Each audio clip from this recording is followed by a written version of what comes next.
What is prison education? Prison education, or correction education, is vocational training or academic instruction provided to prisoners while they are incarcerated. These educational programs can be part of inmate rehabilitation and can help prepare prisoners for their lives upon release. Prison education can be offered from within the prison, or it can be provided by other sources, such as vocational schools, colleges, or universities. Studies have shown that, in addition to helping the prisoners, correction education can benefit society as a whole. The educational programs offered in correctional institutions vary by region and by facility. Educational programs are extremely popular in prisons. It's estimated that in most prisons, 50% of the population takes advantage of educational programs, and the other 50% is signed up on waiting lists to do so. Funding for prison education has long been controversial.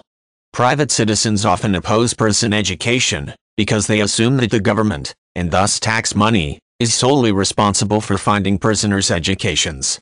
Private charities and even inmates can fund prison education, however. Educational establishments also can help with funding, because they might offer tuition breaks for prisoners seeking higher education. Governmental support of education for inmates and ex-inmates can be limited by law. In the United States, the Violent Crime Control and Law Enforcement Act of 1994 prohibited those convicted of felonies from receiving Pell Grant assistance. The federal Pell Grant program offers less than 1% of its budget to the education of inmates. Other laws can, in fact, support the education of inmates. For example, the Higher Education Act's Grants for Youthful Offenders program allows the U.S. government to spend $17 million on inmate education, provided that inmates seeking to participate in educational programs are younger than 25 and have sentences that are less than 5 years in length. Some people will always oppose correctional education, but statistics have shown that prison education reduces recidivism rates.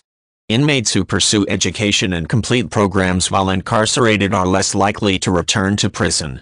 The result is that less tax money is spent on housing, feeding and rehabilitating a potential repeat offender, because any amount of money spent on prison education saves twice as much money that would have had to have been applied to reincarcerating an offender. It also means that former prisoners who have been given the educational tools and marketable skills necessary to become productive members of society are very likely to use them. Those who support prison education are likely to point to studies that underscore the low recidivism rates of prisoners who have been educated while incarcerated. They also can claim that educating prisoners indirectly results in less crime and a safer society. Education also can result in an increase in respect, tolerance and personal responsibility, so proponents of inmate education also can claim that educating prisoners safeguards the integrity of the society.